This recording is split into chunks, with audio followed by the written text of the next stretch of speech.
Olá, você que nos assiste. Começa agora mais um Frente a Frente. Seja bem-vindo, seja bem-vinda ao programa.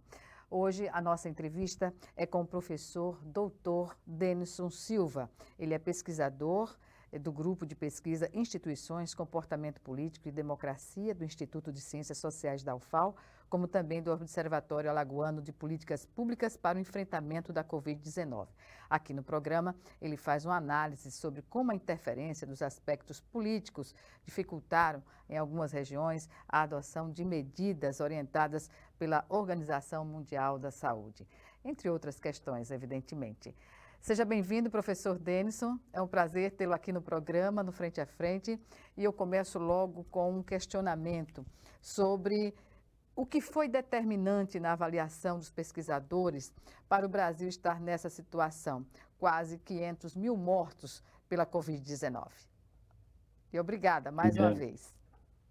Primeiramente, bom dia. Prazer estar com vocês, prazer estar com a comunidade alagoana nesta conversa. Em um país federativo, muitas questões podem ser consideradas, mas em especial no Brasil, o nosso federalismo ele requer que haja uma coordenação do nível mais alto, no caso, a União. Então, a União deveria coordenar as ações para uma determinada política pública. E isso é muito mais evidente quando a gente se fala de saúde, em especial de uma pandemia. Se a gente não tem uma coordenação no nível federal, fazendo assim a indução para que uma política seja bem gestada e bem organizada para o seu sucesso, a gente termina caindo uma espécie de paradoxo onde cada estado vai tentar fazer o que pode ou não tentar, que não fazer também é política. E como a gente não houve essa coordenação por parte federal, ficou à mercê de cada estado se resolver. Isso, para mim, e a maioria dos pesquisadores tem acompanhado no Brasil internacionalmente essa questão, tem sido um dos principais fatores que determinou como a gente está hoje. Claro, em eventos complexos como esse, existem muitas facetas a ser analisadas, mas essa é uma delas, a coordenação entre os níveis de governo. Mas é notório que a falta de uma coordenação nacional em nível federal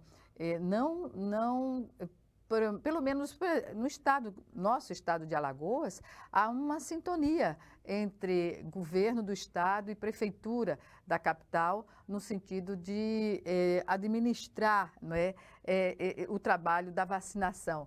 Quando falta vacinação é porque faltou o envio da vacina pelo governo federal. Então, nesse sentido, qual é que a gente pode observar das questões políticas que interferiram nesse processo desde o início da pandemia e ver os estados em posições antagônicas politicamente, ainda assim darem conta da vacinação? Hoje, assim, em quando se fala em eventos dessa natureza, mas tudo não tem como dizer que não há política e a política não vai interferir. O que a gente, quando você fala o Estado dá conta, os estados darem conta da vacinação, é que a gente tem um sistema de saúde, o SUS, bem capilarizado e bem distribuído E bem em estruturado, né? todos, bem estruturado. A gente, em termos de Alagoas, o SUS está presente em Pindoba, está presente em Estrela de Alagoas, está presente em Mar Vermelho, está presente nos termos do litoral norte, nos termos do litoral sul. Então, uma vez que a gente tem a vacina, a gente tem a capacidade de vacinar. O grande problema aí, nesta parte, é ter a vacina. E, ressaltando esse problema da coordenação, a coordenação foi tão baixa que até o próprio PNI, Programa Nacional de Imunização, houve alguns problemas de acompanhamento e de ter públicos-alvos mais ou menos nacionalizados.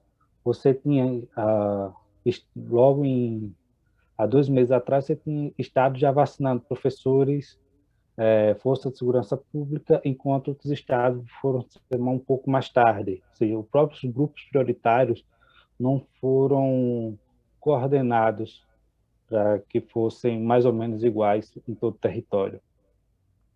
Pois bem, fala-se, não é, que além do governo brasileiro ter tido esse atraso, inclusive no fechamento das tratativas para a vinda das vacinas, ainda teve uma questão diplomática que não foi tão diplomática assim em relação à China, que detém os insumos, né?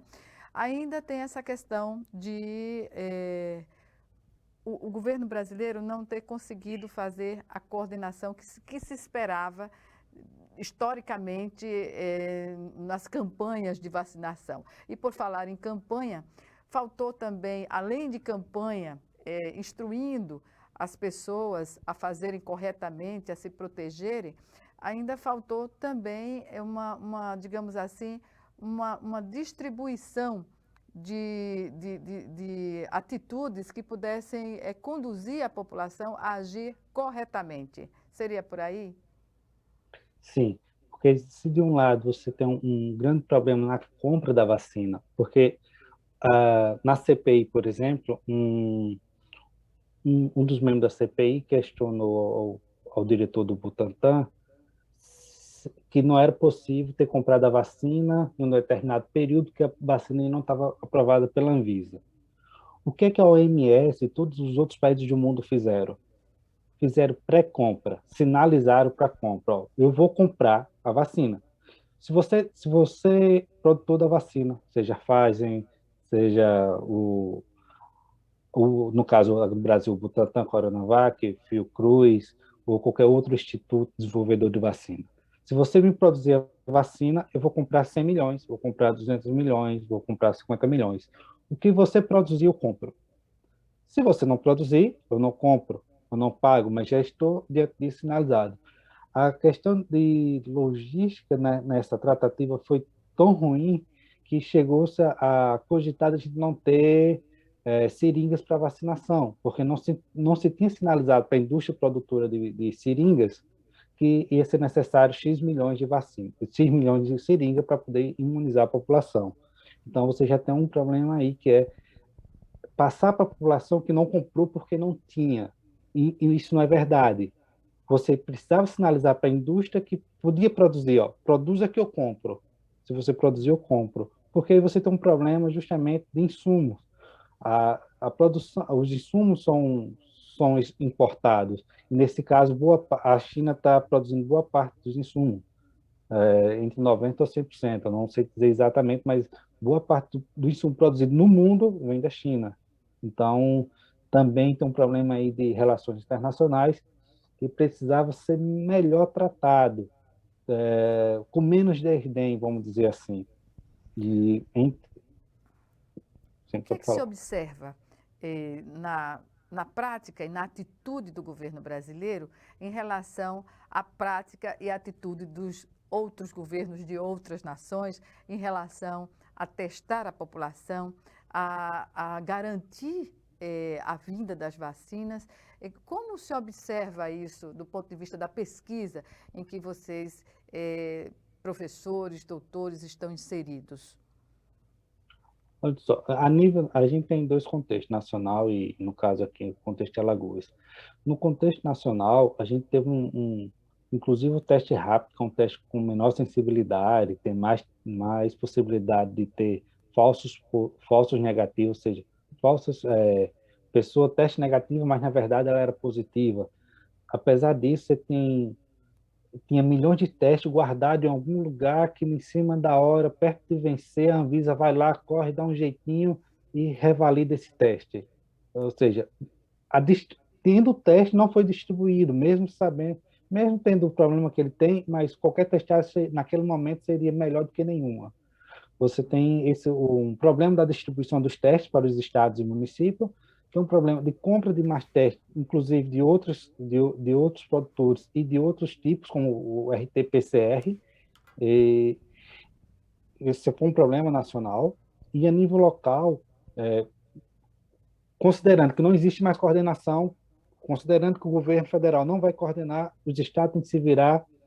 O que é que o estado de Alagoas não fez que poderia ter feito? Ter feito essa coordenação no nível estado-município, para que Na a sua gente tivesse, opinião, o ao que menos, foi uma coordenação interna. determinante para o estado de Alagoas não ter, ao mesmo tempo que combate o governo federal, não administrou na instância de poder essa coordenação, estado e municípios? O governo fez uma aposta muito clara, que foi uma aposta de gerenciar a crise e não combater a crise. Sim, foi louvável o esforço que o governo fez em termos de construir hospitais ou terminá-los, já que estavam em fase de término, terminar os hospitais, abrir mais leitos, fazer o esforço, esse esforço no sentido de abrir leitos, mas não fez o combate à pandemia. Justamente onde eu ia falar na questão dos testes. Você não tem o Estado reabriu, por exemplo, a educação em setor privado, pelo menos em escola privada, mas não se fez um cadastro, não se fez testagem aleatória, já que não tem teste para todo mundo, já que tem pouco teste, ou fez a compra de pouco teste, e fizesse também testagens aleatórias em algumas escolas, para saber o encaminhamento, como é que esse vírus está circulando nesse setor. A gente está, eu acho que mais de 6 meses com escolas reabertas, privadas, e a gente não tem sequer um cadastro para saber se houve surto ou não em alguma escola, para saber se esses surtos são oriundos de escola ou de outros lugares. Como é que a gente Professor, vai tomar uma decisão sem dado? pois bem, essa questão dos professores e da volta às aulas, desde o ensino infantil até ensino médio, digamos assim, faltou uma compreensão de vacinar os professores antes da volta às aulas, porque as crianças, elas têm menos possibilidade de serem infectadas ou de ficarem numa condição assintomática, mas estão contaminando também, né? Volta para Exato. casa e contamina os adultos. Então, no contato com adultos na escola, porque uma criança de 3, 5 anos, é quase impossível manter essa criança com máscara o tempo em que ela está na escola. Então, nesse sentido, houve falha? Eu vou considerar assim, se fosse eu, não estou falando como observatório, porque é uma equipe multidisciplinar. Se fosse eu a preparar esse plano de imunização, o que eu teria feito? Seria, primeiro, vacinar saúde, segurança pública e educação. E depois, aí sim, os outros grupos prioritários.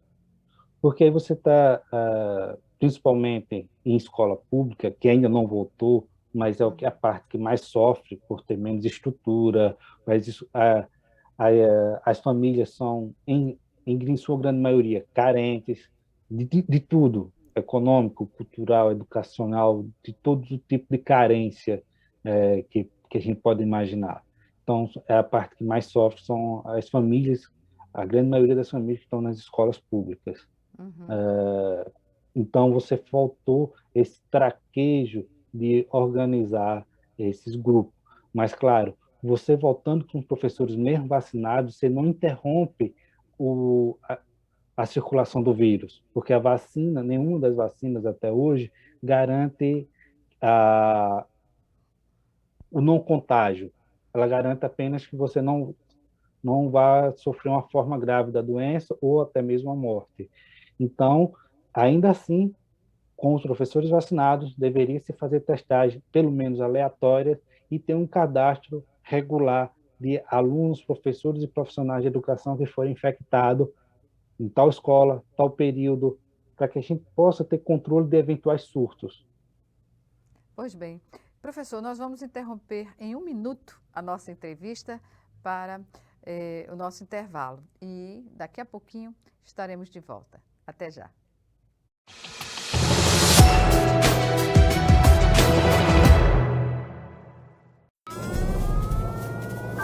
Há mais de 40 anos, um grupo de médicos criou uma organização de emergência médico-humanitária capaz de oferecer ajuda às pessoas em meio a desastres naturais, epidemias ou guerras, atendendo os mais necessitados sem se importar com raça, religião ou ideologia. Hoje, Médicos Sem Fronteiras envia equipes totalmente preparadas para responder a emergências por todo o mundo. Nossos profissionais são financiados por pessoas como você e eu. Conheça-nos, participe, apoie, porque juntos chegamos mais longe.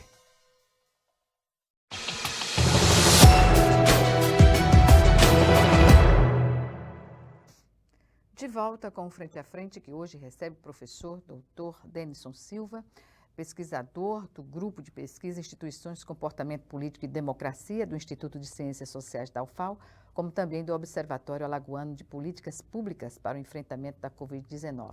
Aqui ele faz uma análise, melhor dizendo, da interferência política e de outras vias, né, que causaram um número maior de problemas na administração, na condução, né, das medidas para diminuir o contágio do coronavírus, portanto, da Covid-19. E o aumento dos casos e de mortes também. Professor, pode-se dizer que não se sabe no que vai chegar a CPI, né, que está instalada lá no Senado Federal. Independentemente do resultado da CPI, o que representa essa discussão sendo transmitida ao vivo para a população?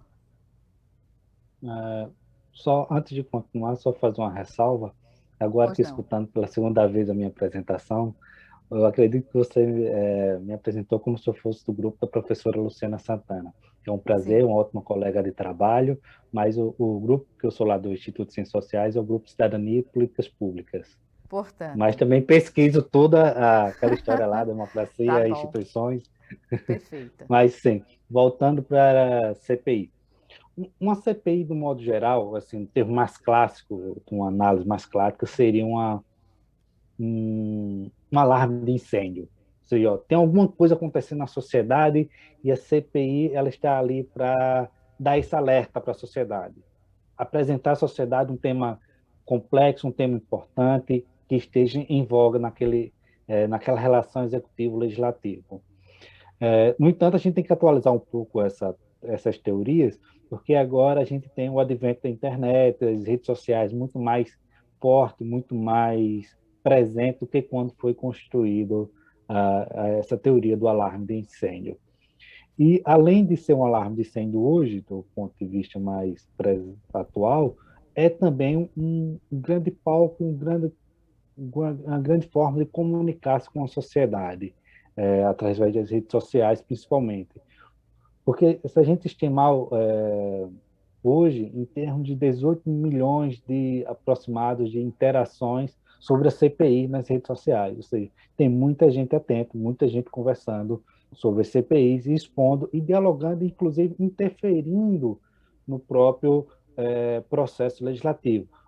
Quando eu digo interferindo, não diretamente, mas quando o senador Renan Calheiros, que é o relator da CPI, vai ao seu Instagram e solicita às pessoas o que elas querem perguntar a um determinado entrevistado, a um determinado convocado na CPI, você está abrindo aí um diálogo de interferência da população sobre a pauta da CPI, ou seja, está abrindo o que a gente chama na ciência política de responsividade, ou seja, um momento que o parlamentar pode agir de acordo com aquilo que o seu público mais direto está pretendendo ou querendo. Bem politizada, digamos assim, né? E deve ser, é uma CPI. Aham. E aí eu chamo a atenção para a fala do presidente, que é o Omar, né? O Omar Aziz.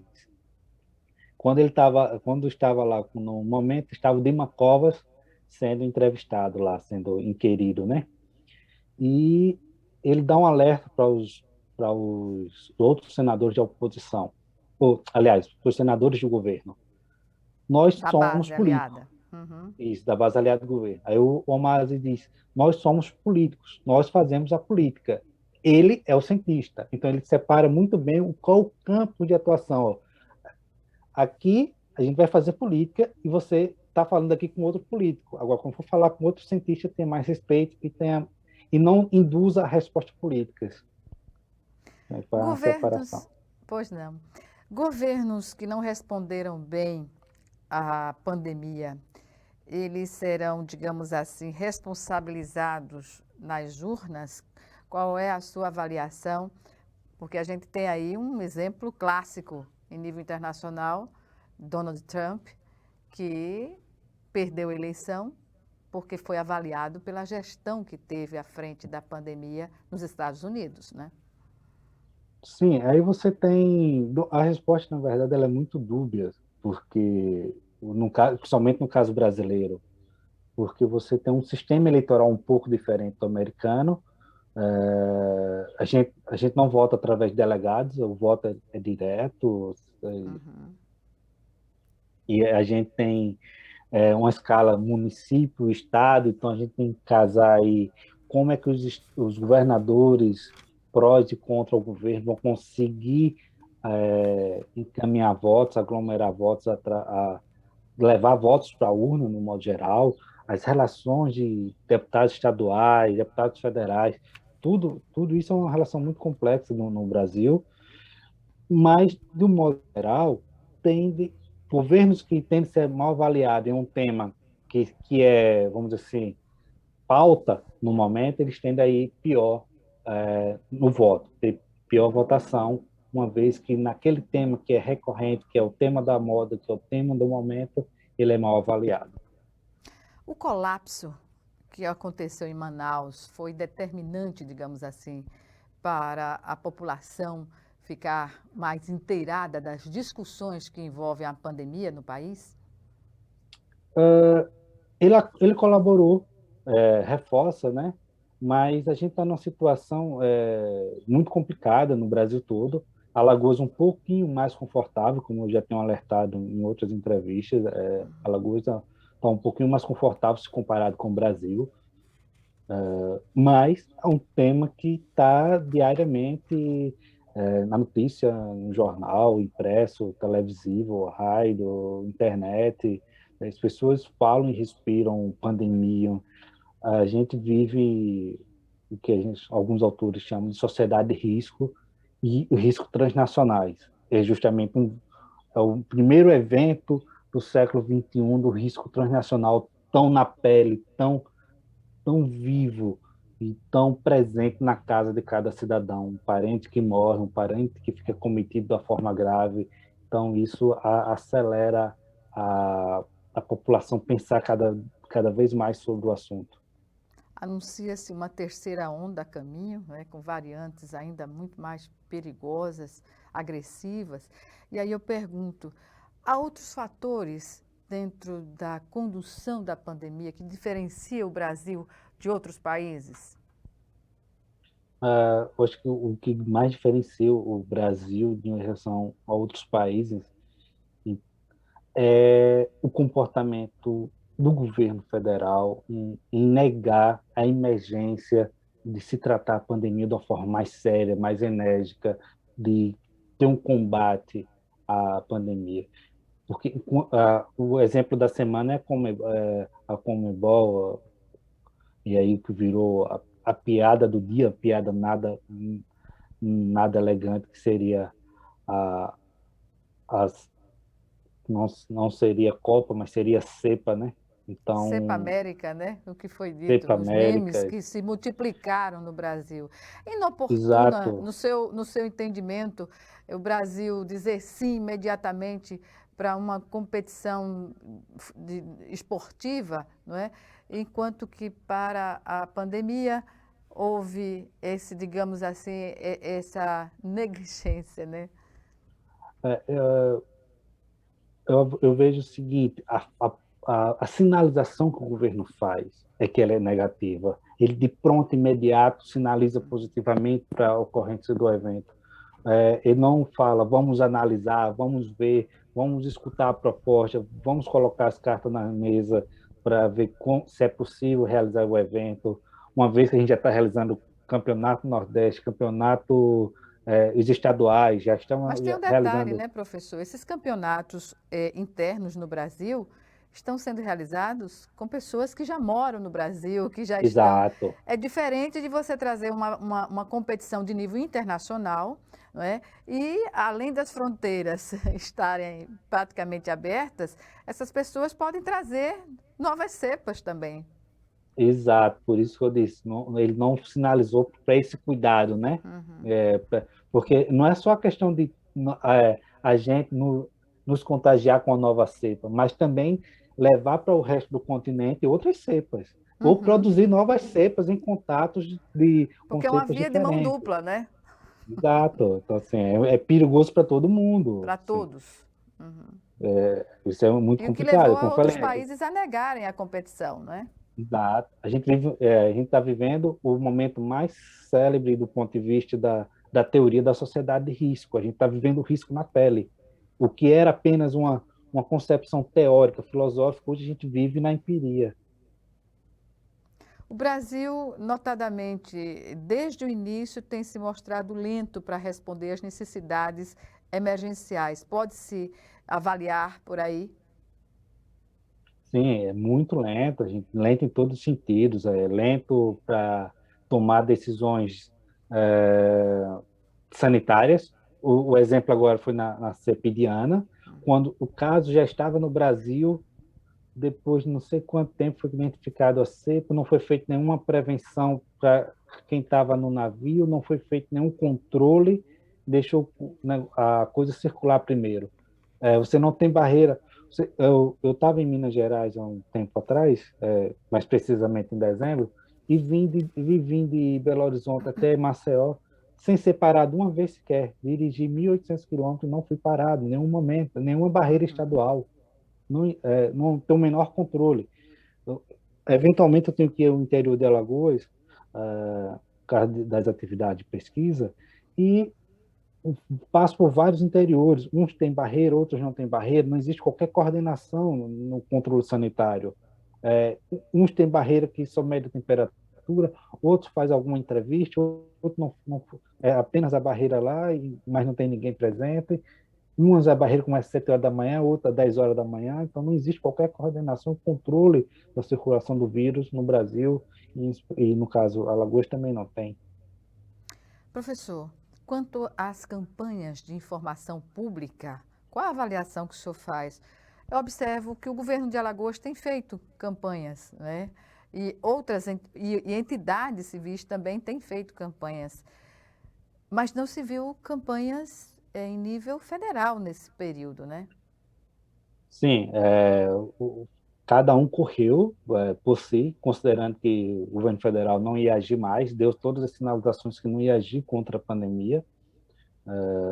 Então, os governos tiveram que agir, as prefeituras tiveram que agir, prefeituras com maiores vultos orçamentários, como a de Belo Horizonte, como a de São Paulo, a do Rio de Janeiro, fizeram seus esforços, fizeram suas campanhas, mas faltou a campanha federal. Inclusive, o Zé Gotinha reapareceu há um pouco tempo, estava desaparecido. Então, porque a gente, em comunicação, a gente constrói símbolos para comunicar com os cidadãos, com as pessoas, com o cliente, ou com aquele que está interessado. E, no caso da vacinação, o nosso maior símbolo era o Zé Gotinha, do SUS. E o Zé Gotinha desapareceu. Então, você precisa dar legitimidade, credibilidade, reforçar na mente da pessoa, no consciente e no subconsciente, que aquela ferramenta é necessária e importante. Mas até um dia desse estava desaparecido. E você vê pessoas, claramente, grupo de risco, dizendo que não vai estar tomando vacina, porque não acredita, porque por N motivos, que não deveria acontecer em um momento como esse. Professor, vamos chamar agora o nosso segundo e último intervalo. E já, em 1 minuto, estaremos de volta.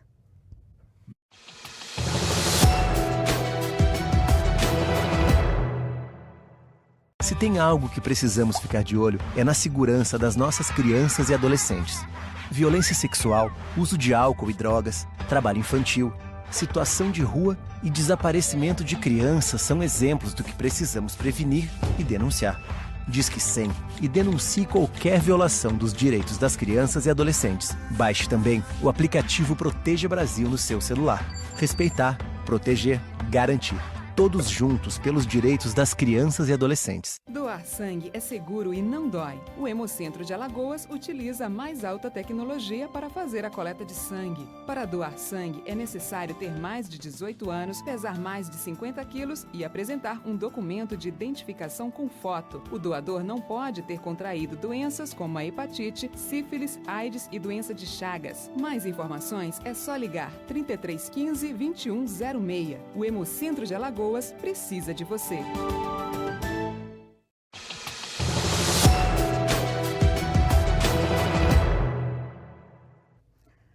De volta com Frente a Frente, neste último bloco do programa, que recebe o professor doutor Denison Silva, integrante do Instituto de Ciências Sociais da UFAL, e que nos faz uma análise sobre o comportamento dos entes federados nessa pandemia da Covid-19.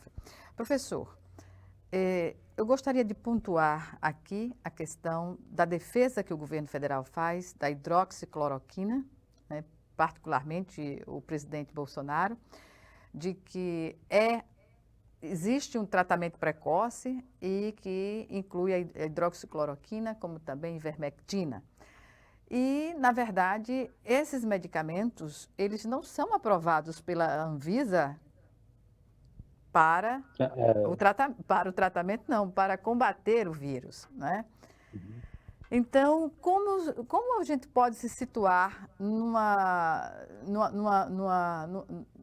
cenário em que o presidente ele defende uma medicação sem ser médico, a Anvisa não liberou, não deu essa certificação, e qual o interesse de divulgar uma medicação que não tem registro para essa finalidade? Assim, é até admissível que ele fizesse essa defesa em qualquer momento, mesmo não sendo médico, lá no início da pandemia, quando não se tinha muito por onde ir, que estava todo mundo atirando para o outro lado. Mas no momento que as organizações internacionais e que a própria Anvisa diz, não temos certeza se o caminho é por aí, e depois fala, o risco é muito maior do que o benefício, e depois, sucessivamente, fala, não é por aí. Então, primeiro, ele não é médico, não deveria estar dando determinadas instruções, ele não é cientista, também não deveria dar determinadas instruções, e o que aparenta, uma coisa que a gente não sabe, o que a gente chama de ciência política dos jogos ocultos, a gente não sabe quais as outras arenas que ele está jogando, mas me parece que não é nada lícito. Não me parece que é nada que, ao menos, não é regulado no Brasil, que é o lobby. O lobby ainda não é regulado no Brasil, me parece mais ser uma atividade de lobista do que propriamente uma atividade de um presidente da República. Porque antes mesmo de defender a cloroquina, foram compradas toneladas de cloroquina que estão estocadas aí, nos galpões do governo federal. Então, ou seja, grupos é uma de interesse questão se que pode ser beneficiaram. colocada à baila na CPI, por exemplo? Qual é o motivo que leva o presidente de uma nação a defender uma medicação que a ciência não reconhece como eficaz no combate ao vírus? Sim, principalmente a CPI deve sim se ater a isso, uma vez que ela tende a apurar o porquê estamos nesse cenário tão crítico e caótico, sem a menor assim, expectativa que isso vai acabar logo. Para você ter ideia, em Alagoas, a última conta que eu fiz, a gente passaria 2 anos para ter 70% da população com as 2 doses, nesse ritmo que vai, podendo ter um pouco mais de até esses problemas de insumo. Então, a CPI tem sim o dever de entrar nesse tema da cloroquina, embora que muitas vezes assanha mais do que chega a alguma conclusão mais efetiva, mas é uma temática importante, uma vez que foi destinado recurso público para comprar um medicamento do qual a gente não vai precisar na escala que foi comprada. A gente precisaria kit de intubação que não foi comprado, ficou faltando, A gente não teve coordenação para a produção de oxigênio, a gente não teve vários outros problemas referentes em seringas, vacinas e etc. Desde o início da vacinação, que boa parte da população tem se comportado como se de uma maneira arriscada, né? Muita gente tira a máscara. Nós estamos aqui sem máscara, porque eu estou sozinha no estúdio e o professor está sozinho também no seu ambiente de trabalho. Então, ou em casa, né, propriamente. Exato. Pois é. Mas é um ambiente de trabalho também, não é? Porque o home office está Uhum. institucionalizado, digamos assim, pela necessidade do afastamento. Então, como conceber assim que não foi feita campanha anteriormente, né, para esclarecer sobre os riscos, e agora também, porque há casos em que na segunda dose a pessoa ainda desenvolveu a doença. Porque a gente trabalha com uma vacina, a margem dela é a probabilidade. Uhum. Toda probabilidade existe o negativo dela, aquilo que pode não ocorrer. Nesse caso, a gente espera que tomando a vacina a pessoa não venha se contaminar ou se contaminar em formas leves. Mas tomar a vacina não garante 100% que você não vai pegar uma forma grave. Não a cura definitiva, 100% de certeza. Existe uma probabilidade, uma margem de erro que deve ser considerada. Então, principalmente quando a pandemia não está controlada. Se ela tivesse controlada, a gente poderia pensar que essa margem poderia subir de confiabilidade e a gente ter mais certeza da medicação. Quando a gente não tem um controle da doença, todos os cuidados que envolvem a doença devem ser tomados. Nesse caso, todas as medidas sanitárias, o uso da máscara. O uso da máscara, para mim, é o mais grave, porque ele é uma medida simples, mas que ela, quando mal usada, ela, na verdade, agrava. Porque muitas pessoas saem de casa com a máscara no bolso, na bolsa. Aí, quando vai no ambiente que é exigido colocar a máscara, ela tira e coloca. Saiu daquele ambiente, ela pega a máscara de qualquer jeito, joga no bolso, joga na bolsa. Naquilo, se a máscara estiver contaminada, ela já se contaminou. Depois ela vai voltar para o rosto, com a máscara contaminada, nos dois versos da máscara, nos dois lados. Então, o que é ser uma medida de proteção passa a ser agora uma medida de risco. Então, pessoal, primeiro, escolhe uma máscara confortável, que você consiga falar sem ela ficar caindo do rosto, sem você precisar estar ajustando ela. Uma vez que tem uma máscara confortável, ao sair de casa, ao sair do ambiente que tem menos controle, no caso a sua casa ou no caso o estúdio, colocou a máscara e vai até em casa ou vai até o outro ambiente sem retirar, sem tocar, porque aí aumenta a eficiência e a eficácia dela. Boa parte dos brasileiros não percebe, mas a performance, ou não admite, mas a performance do Brasil em relação à pandemia mudou, claro, a percepção do mundo sobre o país, não é, professor? Não, muda e muda gritantemente. Hoje o brasileiro é mal visto do ponto de vista da sua aceitação em outros territórios, em outras nações. O fato de você ser brasileiro já lhe é um impeditivo de você entrar em alguns países, seja apenas de passagem, seja para permanecer algum tempo lá. E a própria imagem de quanto nação.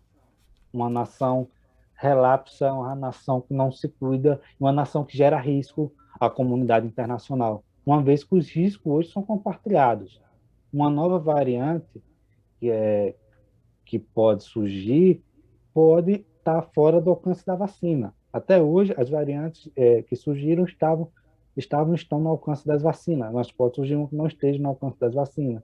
Então, colocar em risco todo o processo de controle da doença de forma mundial. Pois bem, e diante dessa situação, qual a expectativa que os pesquisadores têm sobre a pandemia em 2021 até 2022? Quais as projeções que são feitas nesse sentido? Não são boas.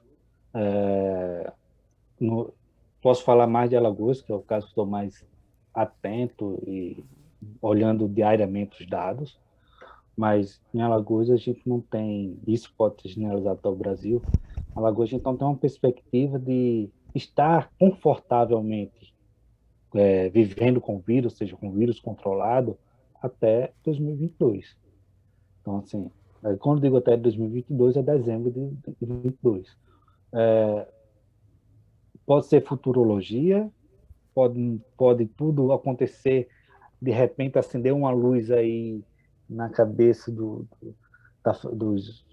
presidente da República, dos grandes membros do alto escalão da federação, dizer vamos comprar vacina em massa, vamos achar o produtor e renegociar isso aí para acelerar a vacina para em julho do próximo ano, junho, julho do próximo ano, ter todo mundo vacinado. Isso seria o melhor dos mundos. Mas hoje, a gente chega até dezembro sem um cenário ótimo de vacinação. E sem um cenário ótimo de vacinação, a gente não consegue minimamente controlar essa pandemia. Pois é, a gente vê que as vacinas os insumos estão chegando a conta-gotas. Não sei se ainda é reflexo da atividade diplomática do Brasil, que foi repreensível, digamos assim, Uhum. mas também uma outra questão relacionada a trabalho, comércio, vacinas. Não tem como discutir que o desenvolvimento, a volta da economia, não é, está relacionada à vacina e não a qualquer outra condição. Não, hoje a economia brasileira ela depende exclusivamente da vacinação da população, porque economia nenhuma desenvolve com sua população morta, com sua população doente, com sua população debilitada. Hoje é necessário vacina para a economia desenvolver. E aí não tem como falava-se algum tempo atrás, de liberar para qualquer empresa comprar vacina. Quando não se tem a vacina para o SUS, que é o que atinge a maior parte da população brasileira. Então, vacina precisa estar no SUS, precisa ser desenvolvida, precisa ser comprada. A exemplo, o Brasil ainda, mesmo após essa reorientação do governo quanto às suas políticas de vacinação, etc., principalmente depois da entrada do Queiroga, mas não se fez investimento, por exemplo, na segunda vacina do Butantan, que a base dela, a produção dela é dentro do ovo, que a gente já tem uma expertise em produzir esse tipo de vacina, febre amarela é uma delas, que é produzida dentro do ovo, que poucas pessoas não podem tomar por ter alguma alergia, mas não foi um investimento pesado para que essa vacina venha a ser produzida em larga escala o mais rápido possível. A vacina da UFMG também está aí há quase um ano batalhando, penando por financiamento para conseguir ter uma vacina. Então, não se investe na compra de vacinas internacionais, nem se investe na produção das vacinas nacionais. Pois Então, bem, grande professor. problema. Pois é, um grande problema. E é só ver o exemplo dos Estados Unidos, não é, que conseguiram reverter aquela onda de mortes, não é, comprando mais vacina do que o quantitativo da população do país. Não é? Já estão voltando à Exato, esse é o caminho. normalidade. Pois é. Saiu a pesquisa agora sobre a cidade de Serrana, foi a vacinação em massa da cidade, e conseguiu comprovar a tudo aquilo que a gente já vem dizendo há alguns meses, que é necessário pelo menos 70%. Lá eles conseguiram, com 75% da população, reduzir em 95% as mortes e os casos na cidade. Então, esse é o caminho. Pois é. Professor, lamento informar que a nossa entrevista está chegando ao fim. Segundos nos separam do fim do programa. Algumas considerações, e aqui eu agradeço antecipadamente a sua presença aqui no programa.